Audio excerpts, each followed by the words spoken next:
डूंगरपुर कोतवाली थाना क्षेत्र में रोडवेज डिपो के पास दो मूर्तिकारों से ठगी करने का मामला सामने आया है। पुलिसकर्मी बताकर बदमाशों ने उनकी तलाशी ली और 65,000 रुपये की ठगी कर फरार हो गए। पैसे लिफाफे में लेकर डालने का झांसा देकर ठगी की गई।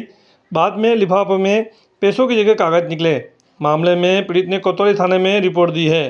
कोतवाली थाना पुलिस के अनुसार गलियाकोट क्षेत्र के माविता निवासी राजमल डेंडोर और रमेश डेंडोर दोनों गुजरात के कलोल में मूर्ति का काम करते हैं। राखी का त्यौहार होने पर दोनों घर जा रहे थे। रविवार शाम के समय दोनों डूंगरपुर पहुंचे। यहां रोडवे डिपो के पास खड़े थे कि उसी समय दो युवक आए और उनसे पूछताछ करने लगे। इस पर दोनों घबरा गए। पुलिसकर्मी की आईडी दिखाकर उन्हें डराया, तलाश ली और पैसे के बारे में पूछा। राजमल ने खुद के पास 42 और रमेश के पास 23,000 रुपये होना बताया। पुलिसकर्मी बताने वाले बदमाशों ने उनसे रुपये लिए। वहीं चोरों से बचने के लिए ये रुपये लिफाफे में डालकर ले जाने की बात करते हुए एक लिफाफा पकड़ा दिया। उनके रुपये लिफाफे में होने का बताकर दोनों पुलिसकर्मी बताने वाले फरार हो गए। कुछ समय के बाद उन्होंने खरीदारी के लिए लिफाफे से रुपये निकाले के लिए खोला तो अंदर रुपये की जगह कागज़ के टुकड़े निकले। इसके बाद दोनों अपने घर चले गए। परिवार के लोगों के साथ वापस ही सरपंच को घटना बताई। रविवार रात को वे वापस कोतवाली थाना पहुंचे और घटना को लेकर रिपोर्ट दी है।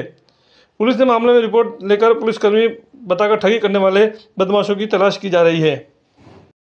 उनने कहा कि कार्ड दिखाया और वो नकली कार्ड हो चाहे असली हो, उसने कार्ड दिखाया पुलिस वाला। मैंने कहा फिर वो ये सरकारी वो आदमी होगा, पूछताछ कर रहा हो। और बगल में उसके एक बुढ़ा था और उसको भी मतलब पूछ रहा था कि तू चोर है कि ऐसा ऐसा ऐसा बातचीत हो रही थी। फिर मैंने कहा कि कोई बात नहीं, चेक कर लो। फिर उन्होंने कहा कि हाँ, आप दोनों चोर नहीं हो, तो ये घबरा क्यों रहा है। मैंने कहा कि आप पूछ ही ऐसे रहे हो तो फिर घबराएगा ही नहीं। उसने कहा कि कोई बात नहीं, चलो तो वो आप पैसे लाओ, मैं सेफ्ट कर लेता हूँ। मैंने कहा कि कोई बात नहीं, ले लो।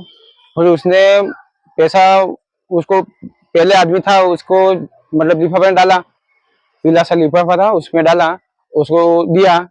फिर हमारा पैसा लिया दोनों का, फिर वो भी मिला के दोनों को। अब जब दिया तब तो पैसा मैं देख रहा था, फिर उसने कैसे गायब किया वो मेरे को मालूम नहीं। फिर वो नकली सा वो अखबार का टुकड़ा डाल के और दे दिया मेरे को। फिर हम चले गए दोनों पेशाब करने के लिए डिपो में। फिर वापिस आए हमारे बंदे के साथ, हम फिर आए, फिर मिल के हम बाहर आए। फिर जब हमारे सामान लेने का पैसा की जरूरत थी तब मैंने सोचा कि मैं चाचा को वापिस पैसे कर दूं।